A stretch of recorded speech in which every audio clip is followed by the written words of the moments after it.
NSC Fan TV, here with Aaron. And Aaron, we saw a 2-2 tie away at San Jose.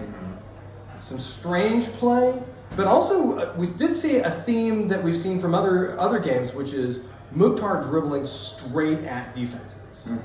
What are your opinions about that? It seemed to pay off on sometimes, and then others. What are your opinions about this? Yeah, I mean, Hani as a number 10 and being able to hold the ball. I think the most effective number 10s in the world are able to draw in the opponents with their dribbling, and having the ability to dribble past guys makes the defense wary of you and try and close you down. But you have to be able to also release the ball, and sometimes it works out if you can release better. And I think Hani was.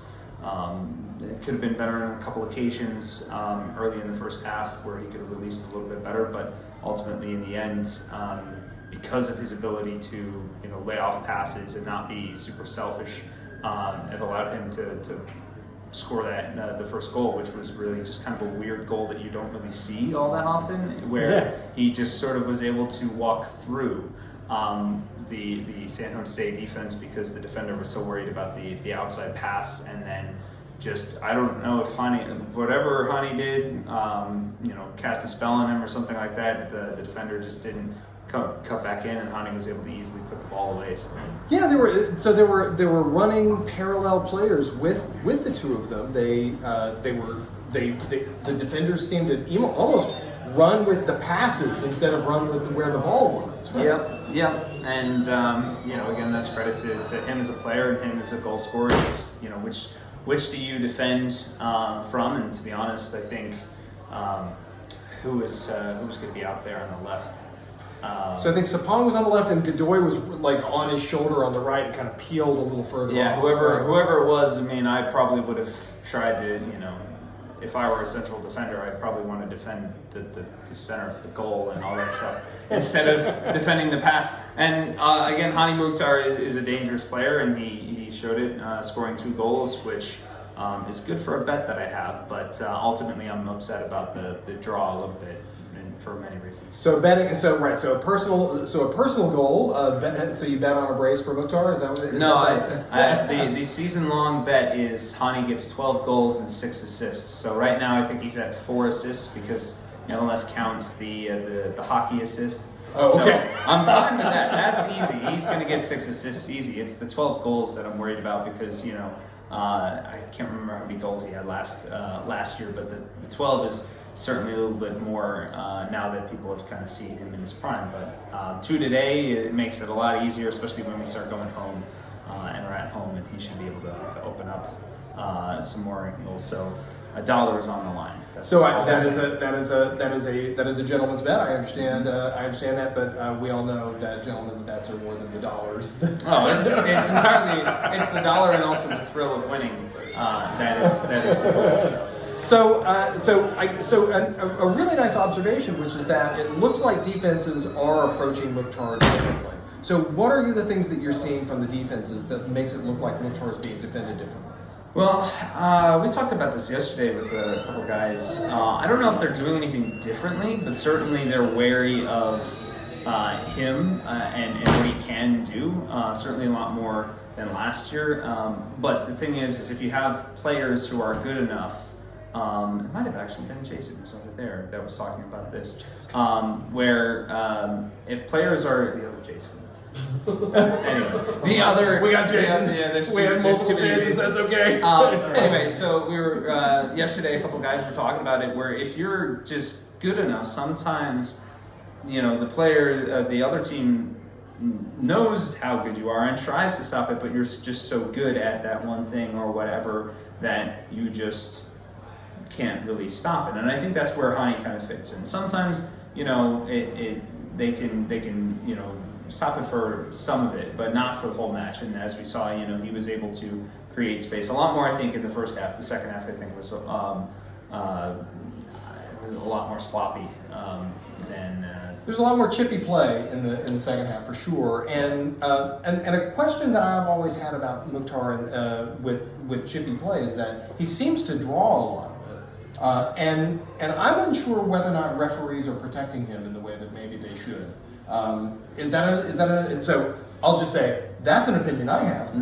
What do you think of that opinion? I actually think this ref was fine on Hani as far as fouls are concerned. There were other calls that I think were questionable today. I don't think that was a handball that led to the first goal on Lovitz. There were. I still haven't seen a replay of Randall Leal possibly getting taken out in the box, and I'm really curious to see what happened there. I mean, if anything, the opposing player barely got a touch on that ball because it seemed like he got more of Randall than anything else. So it was a frustrating game for that reason, and then the last 15 minutes of the game just seemed to be a stoppage every minute or so as somebody got hit or whatever, and they were really trying to buy the extra time, and so yeah, it was an unpleasant last 15-20 minutes of the game. So and in particular, 9 minutes. 9 minutes. That's a record for me. That's the most I've seen. You had told me that you'd seen some longer ones. Yeah, I've seen some longer ones.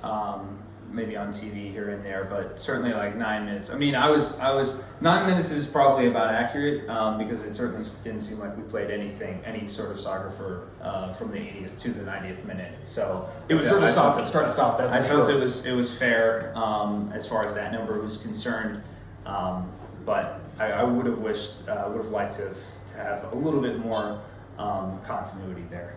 Okay, so man of the match.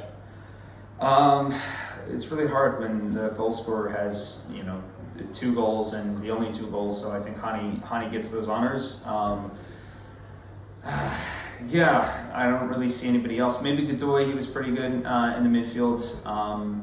Otherwise, I think everybody was kind of average. Yeah, ultimately, I think I would have liked to have seen Ake Loba in for Leal a little bit earlier. Leal was kind of having a rough day today, so I don't think Loba should be the Sapong replacement in the game. He's, as I was remarking, he's too short. Nothing against short folks, but in a game of soccer, if you're trying to get somebody to hold up the ball, he's not going to be that guy. He's much more of a 1v1 player, and being on the wing, I think would have really served him a lot better, especially with all the work that CJ does. And certainly at halftime, Leal was just off, and ultimately we got a point out of it instead of maybe losing or whatnot. But these are decisions that managers make, and if I were the manager, I would have made that decision. But I'm also, of course, biased because I want to see a little bit more of Ake, just like everybody else does. So. Okay, so we've got a man of the match, and maybe some questions about what you'd like to see, what sort of changes you'd like to see going forward. Yeah, I think we play the same formation. Leal is certainly just had a bad day. I just really would like to see. I know they tested it out in preseason, Loba, Sapong, and Mukhtar during preseason, and I would like to see that front line start out and just to see what happens. Especially. I think when we go to the Galaxy, it's going to be a really tough game, much tougher than San Jose. I know people talk about 17 shots, but it didn't feel like it really at all. And it really wasn't a tough game, but the Galaxy are a really good team. And I'm frustrated, I think, a lot more about this game because 3 points would have been a lot better to take into the Galaxy, where I'm, expecting at best 1 point, which is, goes to say that we're probably going to lose. Yeah, so they're the class of the West. Yes, and they've got arguably one of the most talented forwards in the MLS in Vela, and so maybe some questions about what you would like to see for us whenever we go into that game. Definitely want to try and get a goal. Honestly, I'd be happy with a Gary Smith masterclass 1-0 win. Because I think that's possible. We just have to make sure that we get the goal, and then I think Walker Zimmerman is perfectly capable of shutting down Chicharito.